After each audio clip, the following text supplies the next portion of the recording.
Жұлдыз ағып кетсе, ақшамғы уақта, бірден сен түсерсең, ядыма менің. Жасын түсті десе жасыл дараққа, дәрхал сен түсерсең, ядыма менің. Измир шөллерінде ескен самаллар, түркі тілде жоллап қайғылы хабар, иесін жоғалтқан бір ат жануар, тынбай сегбір тартар, ядымда менің. Екі сұңқар ізді ізінен хауада, қанатлары сынып түсті қияға. Тағдир қастың тіккендей бір ұяға, не қияллар келмес, ядыма менің.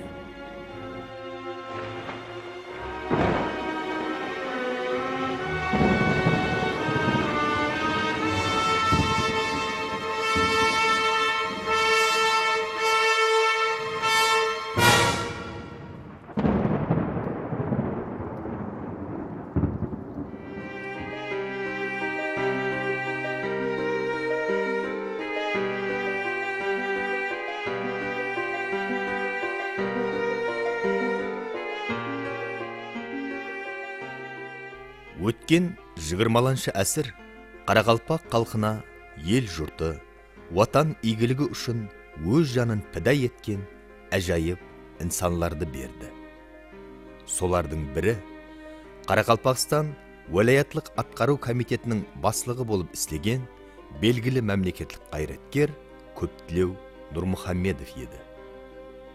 Шашау жайласқан Қарақалпақ халқын жәмлестіру, тоталитар дүзімнің қысымына шыдамай, көшушілікке бет алған Қараөзек, Тақтакөпір, Тамды районларының халқын отырықшы елге айландыру атқару комитетінің ең қиын һәм жауапкерлі вазипасы болды.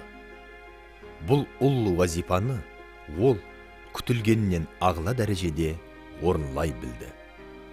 Лекін ұсындай підай инсан тырнақ астынан кір ізлеген сол дәуір сиясатының құрбаны болды.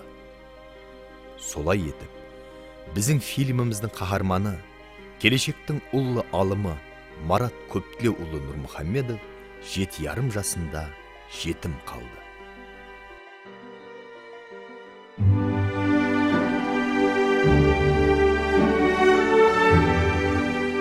Халық қайсы жұмысқа сенім білдірсе, сол жұмыслардың әммесінде пидайлық көрсетіп, үлкен із қалдырған азамат болды. Как не хватает такого человека, умного, справедливого, большого патриота своей родины. Өзі кішкентайынан талапшаң, әтті суретін салатығын еді, қосығам жазатығын еді. Поражаешься его целеустремленности. Ілімді дүнияға танытуда өзінің бір қанша минетлерін шығарды, һәм аянбай істеді.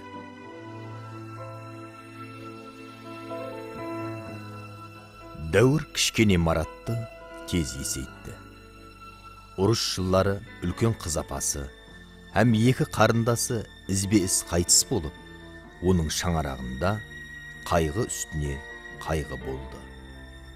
Жас Марат енді қартайған кемпір апасын, шағына жетпеген қарындасларын бағу үшін анасына сүйеніш болуға кірісті. Ол қара минеттің қандай түрі болса да істеуге арсынбады. Оның алдында бір ғана мақсат: асыраушысынан айырылған шаңырағын сақлап қалу һәм күн көрістің қаншелі қиын болуына қарамастан білім алып, ел халқы үшін кереклі азамат болып жетілсу вазипасы тұрған еді.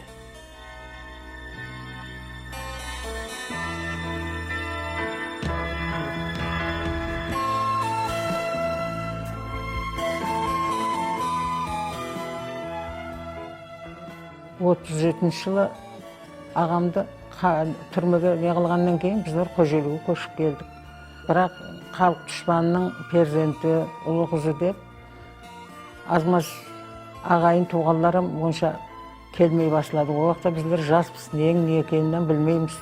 Ажағам со 37 жыл ағым кеткеннен кейін бірінші классқа барды Қожелідегі Орджоникидзе мектебіне. Орыс классында оқыды, жақсы оқыды.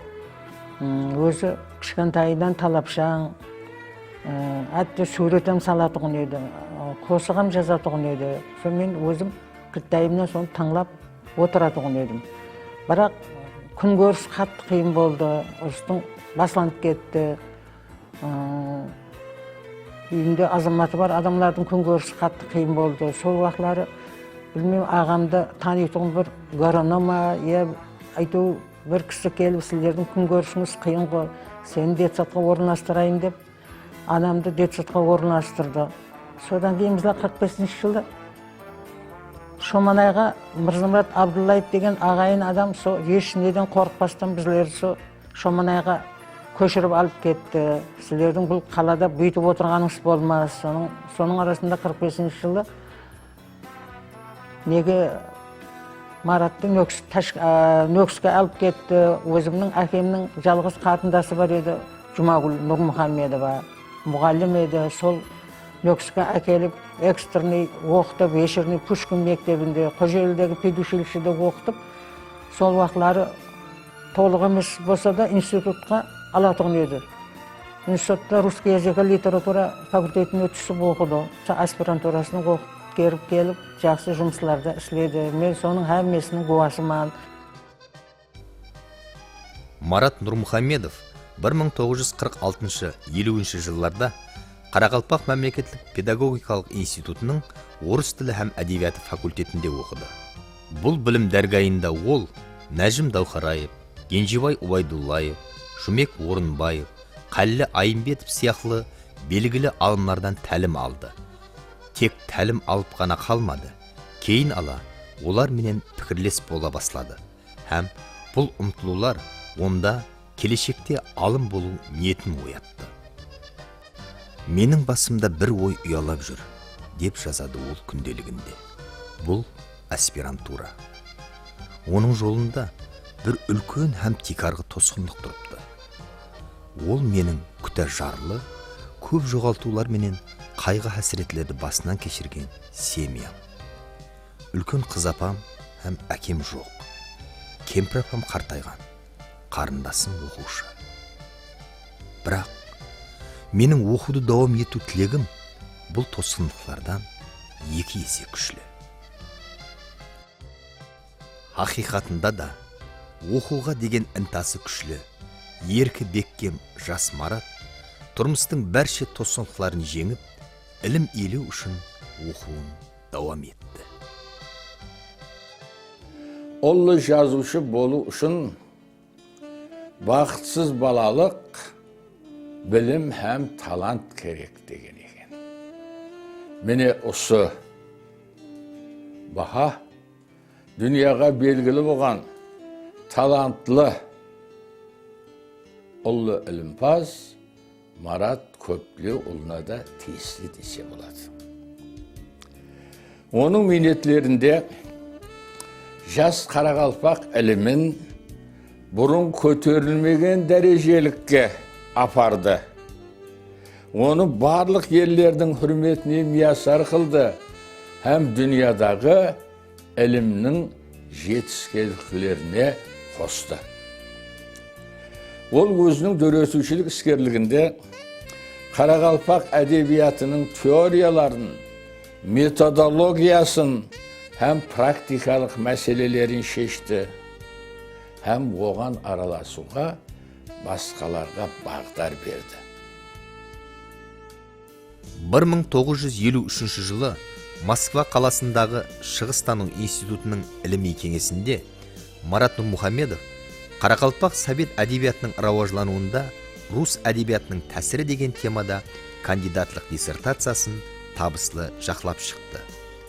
Бұл уақытта ол жаңа ғана 23 жасында еді. Осы жаста іліми дәрежеге ерісу сол дәуір үшін ғана емес, хәтте әзіргі күнде де оғада үлкен жетіскенлік. оған осы институтта іслеп қалып, ilmiy жұмысларын давам ету ұсыныс етілді. Лекін ол туылған өлкесіне қайтып келуді мақұл көрді.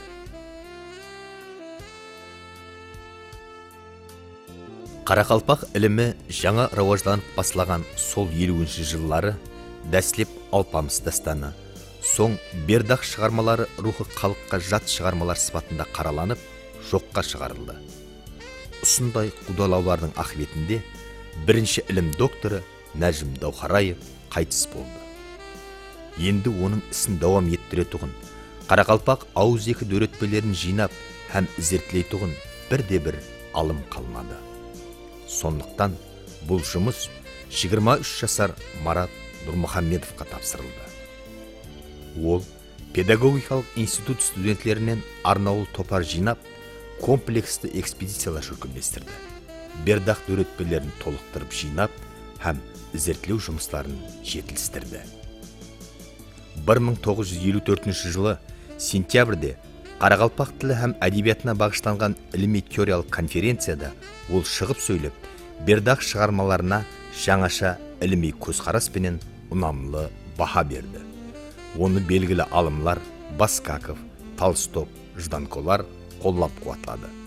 Осының нәтижесінде Бердақ шайырдың таңламалы шығармалары қайтадан жарық көрді. Марат Нұрмұхамедов 1958-1959 жыллары Өзбекстан Ілімлер Академиясының экономика һәм мәдениет институтының ilmi қызметкері лауазымында іслеп жүріп, педагогикалық институтта оқытушы, Әмудария журналында бас редактор, кейінірек Қарақалпақстан жазушылар ауқамының баслығы вазипаларын қоса атқарды. Ол ілімде һәм шөлкемлестірушілік жұмысларында тез арада үлкен абырайға ие болды. 1959 жылы бірнеше ilmi зерттеу институтларының базасында Өзбекстан Ілімлер Академиясының Қарақалпақстан филиалы ашылды, һәм оның бірінші баслығы болып Марат Көптілеуұлы Нұрмұхамедов тайынланды. Марат Нұрмұхамедов ilmi мәхкемелерге басшылық етуде де, мемлекеттік қайраткер сипатында үлкен лауазымдарда істегенде де ілімнен хасла қол үзбеді. Ол бірнеше қызметті қатар алып баруменен бірге көплеген ilmi мақалалар, монографиялар жазды. Тынымсыз ізденушен алым 1965 жылы докторлық диссертациясын жақлады. Бір жылдан соң Өзбекстан Ілімлер Академиясының қабаршы ағзасы, ал 1974 жылы хақиқи ағзасы, яғни академик болып сайланды. Солай етіп, Марат Нұрмұхамедов 70 жыллардағы Қарақалпақ ілімпазларының одан басшысы, бірінші академик болды. Марат Көптілеуұлы диапазоны кең еді. Ол ілімнің көп тараулары менен қызығатын еді. Өзбекстан Ілімдер Академиясының вице-президенті лауазымында Өзбекстанның барлық жәмиетлік пәндерін, экономика, философия, хұқық, тарих, әдебият, тіл, искусство сияқлы ілімлердің зерттелуіне басшылық етті. Соның менен қатар 20-ға жақын жәмиетлік жұмысларды атқарды. Ол Қарақалпақстан әдебиятының тараулары бойынша 11 ілім докторын, 19 ілім кандидатларын таярлап берді. Ол инсандағы өзгеше қасиет, адалатлық, дұрыслық, туырлық еді. Ол жалынғанды қатерені жек көретін еді. Ол ілім қаһарманы еді. Ілім десе әмме үсті қоюға таяр еді. Соннан ба білмеймен, ілім жолындағы жиналыста қаза тапты. Марат Нұрмұхамедов әдебият һәм әдебият теориясы бойынша дүниялық дәрежеде пікір жүргізетін ұлы тұлға еді.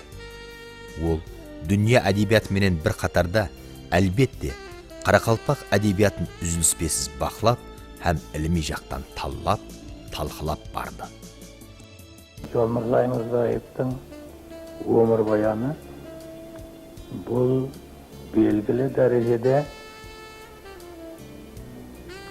Қарақалпақ Совет әдебиетінің өмір баяны десе де болады. Яғни Жолмырзаға Қарақалпақ Совет әдебиетінің тырнағынан басылып, сұп пәрдивалын құруға шекем, Пәрдивалын салуға шекем, ма? пәрдивалын салуға шекем, сол өзінің үлесін қосып келген жазушы. Мысалы, күрес поэмасы. Біріншіден, күрес поэмасы бұл бірінші поэмалардан. Сол жағынан алғанда, Жолмырзай Мырзаев бірінші поэмалардың, бірінші Қарақалпақ Совет поэмаларының авторы болып есептеледі. 30-шы жыллар, 30-шы күрес поэмасы мысалы 35-шы жылы басылып шықты. Қазір енді поэма жазып жүрген жазушы шайырлар да көп. Қазір енді тән нәрсе емес поэма жазу. Бірақ бірінші соқпақ салу енді оның әхмиеті айрықша.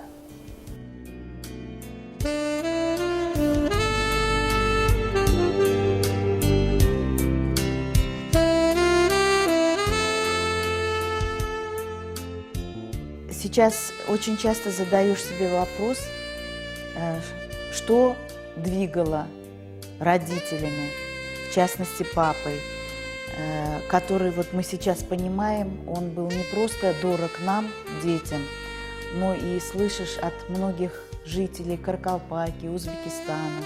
Мы очень часто слышим от людей, что как не хватает такого человека, умного, справедливого, большого патриота своей родины. Вот здесь его фотография школьных лет. Это школа, в которой он учился в городе Хаджили. Это как раз трудные годы в его семье, когда его отец Коптлеу Нурмухамедов, председатель Центрального исполнительного комитета Каракалпакской республики, как известно, был арестован, расстрелян в 1938 году как враг народа, что его расстреляли ни за что, то есть за то, что он хотел блага своему народу. Это человек, который действительно мечтал о процветании Каракалпакии. И хотя мой отец рос в обстановке, когда ему и всей семье внушалось, что они члены семьи врага народа, и они знали, что это не так, и я представляю, как это было тяжело ему. От нашей прабабушки Даулет Апа, это была легендарная женщина, очень боевая, как многие героини каракалпакского эпоса. Она была участница бузатауских событий, как говорил папа. То есть это была женщина с духом непримиримости. Вот, видимо, вот это воспитание, оно все как-то вкладывалось и в отца. И она рассказывала, вот в такой тяжелой обстановке они выжили и не гнушались ничем. Мой папа сапожничал папиной маме, не давали работу даже. Она работала в детском саду, и как только пошли репрессии на отца, им не нашлось места в этом обществе. И кто их спас? Это тоже очень известный человек, Мырзамрат ага Абдуллаев, председатель колхоза. Он им дал убежище. Тетя папина, супруга Кинджибай ага Байдуллаева, тихонько носила им еду, чтобы никто не видел. Это была ужасная обстановка. Он рос и получал образование. Причем у папы была тяга к образованию. И нам он уже, детям, рассказывал, что в те ранние годы он читал классиков мировой литературы. И они, наверное, его тоже формировали как человека. Потом он очень хотел учиться. У нас есть его дневники, где он пишет о тех годах, какая у него была жажда к знаниям. То есть он понимал, что только через знания для него есть единственный путь развития. И он рассказывал такую историю, что когда он поступал в аспирантуру после окончания пединститута, из которого его, кстати, тоже однажды хотели исключить за вот такой вот нрав очень, ну не то что непокорный, он очень всегда болел за справедливость. И были случаи, что его должны были исключить из пединститута, но он все равно стоял на своем. И когда он поступал в аспирантуру в Москву, набор шел в Ташкенте. Его биография, она, конечно, ему не способствовала никакому продвижению, его не пропустили. Он повторно подал заявление, и каким-то образом его приняли. Он рассказывал, как он целый месяц ходил в Москве, думая, как же ему быть, потому что его биография, она, конечно, мешала. И он боялся, что его все-таки отчислят, как сына врага народа. Его руководителем научным оказался известный востоковед Евгений Адольфович Бертельс. И когда он, наконец, решился открыть ему правду, чтобы его не подвести, он пришел и рассказал ему об этом. И Евгений Адольфович сказал: «Меня это не касается, главное, чтобы вы были прилежным студентом».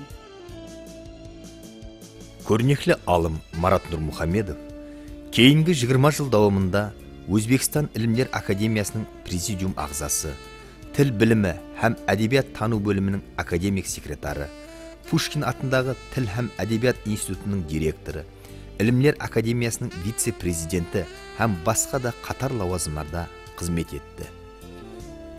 Бүткіл өмірін ілімге бағышланған бұл әжайып инсан әдебият ілімі, тюркология мәселелері һәм басқа да жәмиеттік кеңеслерде Германия, Италия, Ирак, Түркия мемлекеттерінде, бұрынғы ауқам көлемінде Москва, Оренбург, Азербайжан, Тәжікстан һәм басқа да республикаларда болып өткен үлкен әнжұмаларға қатынасты һәм Қарақалпақ классик шайырларының түрки тілдер поэзиясында тұтқан орны хақында мазмұнлы баянатлар жасады. 1980 жылы ол ауқамдағы тюркологлар комитеті басшылығының орынбасары болып тасдиқланды. Şu doğruda Marat Nurmuhamedov'un ben 3 faziletini anılab aldım. Birinchidan, Marat Nurmuhamedov katta bir olim bo'lib yetishdi. Ikkinchidan, Marat Nurmuhamedov yaxshi tashkilotchi edi. Uchinchidan, ajoyib inson edi. Men shular butun hayotim davomida aniqlab tekshirib xursand bo'lib yurdim. Katta olimlik shundan iboratki, u Qoraqalpoq adabiyoti haqida ko'p asarlar yozgan. Hech kim Qoraqalpoq adabiyotida Marat Nurmuhamedovdek ko'p so'z asarlar yozmagan. Uni diapazoni bilim doirasi keng edi. Faqat Qoraqalpoq adabiyotini emas, jahon adabiyotini ham yaxshi bilardi. O'zbek adabiyoti to'g'risida bir qancha ishlarni qilgan. Jahon adabiyoti to'g'risida ham asarlari bor. Hatto Pushkin haqida Pushkin va o'zbek adabiyoti Qoraqalpoq adabiyotini bog'liq holda kitoblarga egamiz.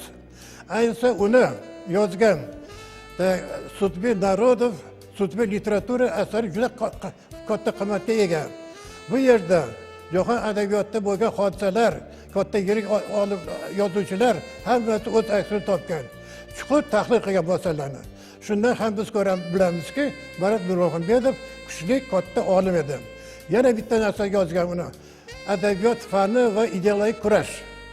O'sha davr uchun bu kitobi ahamiyat juda katta bo'lgan. Bizda adabiyotimizga hujum qilganlarga hammasiga Marat Nurmuhamedov qaqshasiz zarba bergan. Marat Nurmuhamedov juda ko'p chet mamlakatlarda bo'lgan. U yerda adabiyot O'zbekiston, Qoraqalpog'iston to'g'risida juda yaxshi bilan aytgan. O'tirgan odamlar hammasini maqtov qilgan. U Yaponiyada bo'lgan, Turkiyada ayniqsa ko'p bo'lgan.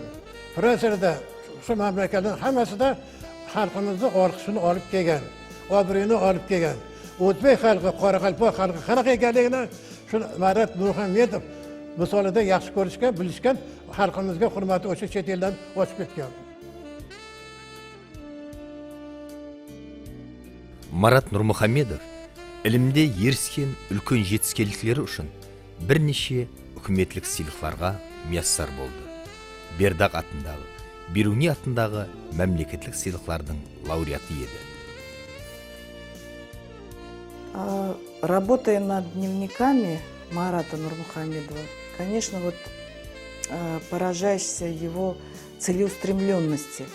Парень 17 лет, вот парню всего 17 лет, и он уже ставит перед собой такие глобальные задачи достижения научных высот, так скажем. Он стремился целенаправленно вот к этой своей заветной мечте.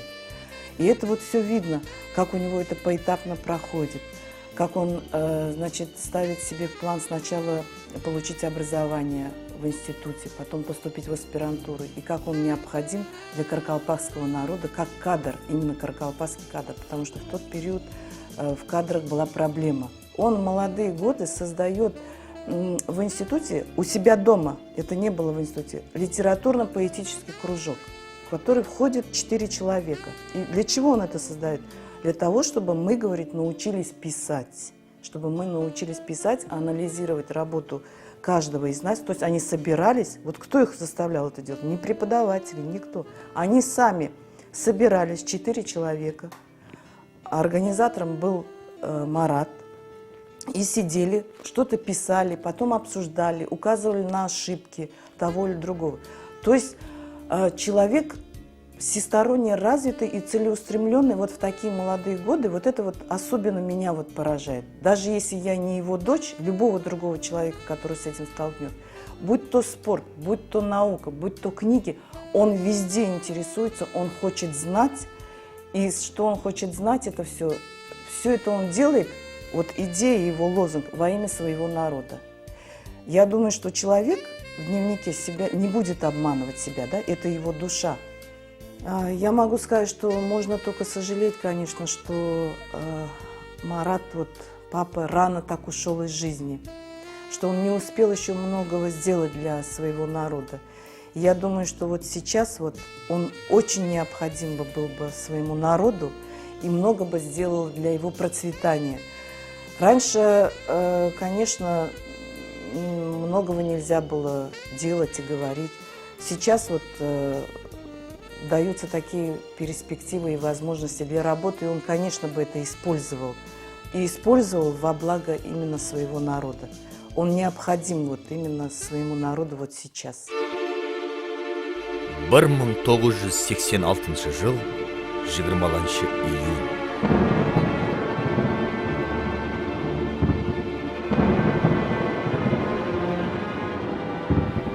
Көрнеклі алым, Қарақалпақ халқының ардақлы перзенті Марат Көптілеуұлы Нұрмұхамедов Түркияның Измир қаласында автомобиль апатшылығынан набыт болды.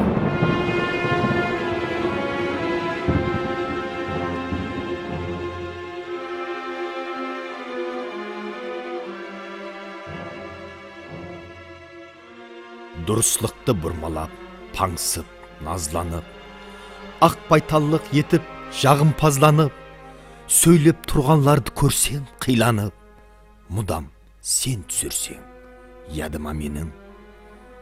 Мұраплар білдігін іслеп сағада, теңіз таслап кеткен ескі жағада, әзір керек болып тұрсаң оғада, дәрман айтардаяқ, дадыма менің. Біреулер аңбаса, біреулер аңлар, дүнияға көп келмес көззал инсанлар, әжел наймыт, ол һәм жақсын таңлар, дидарын мөр басқан, ядыма менің.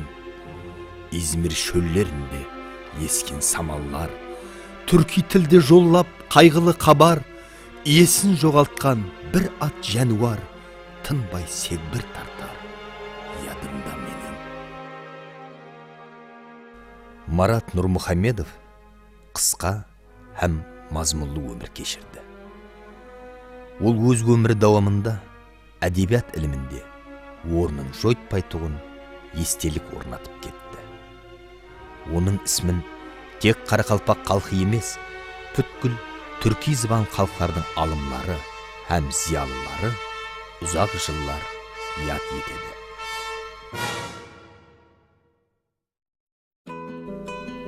Ұлы инсанның атын мәңгілестіру мақсатында туылған ауылында, пайтақтымызда һәм Ташкент қаласында оның атына көшелер, мектеплер қойылды. бағлар жаратылды.